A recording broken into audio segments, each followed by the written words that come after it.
நம்ம ஜிடிஎன்னை disk plate மாற்றி disk pad மாற்றணும்னு எடுத்துகிட்டு வந்தார். சரி கொடுங்கண்ணே மாற்றிடுவோன்னு வந்தேன். அதோட ரேட்டை பார்த்தோன்னையும் மெரசலாயிட்டேன். நம்ம வண்டி வந்து ஜென்ரல் சர்வீஸ் பண்ணுற ஃபுல் ரேட்டே இந்த டிஸ்க் பேடு ரேட்டு. இங்கே பாருங்க 2500 இந்த டிஸ்க் பேடு மட்டும் ஓயில் வாங்கிட்டு வந்திருக்காரு. சம்பளமே அவ்வளோதான்.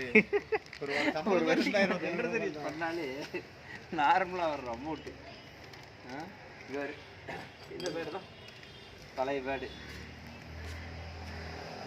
என்ன கொடுமை அது. இந்த மாதிரி யாராவது மாற்றி கஷ்டப்பட்ட அனுபவம் இருக்கா சொல்லுங்க. குழந்தை மாதிரியே நின்றுட்டு இருக்காரு. எதுவும் தெரியாத மாதிரியே. வண்டிக்கு சொந்தக்காரி தான். வண்டிக்கு சொந்தக்காரர் தான். ஆனால் அவர் ஓட்டின கிலோமீட்டர் பெருசில் வெறும் 1300 கிலோமீட்டர் ஓட்டிருக்காரு. 1800 கிலோமீட்டரில் இந்த அளவு தேய்ச்சிட்டு வந்திருக்காரு.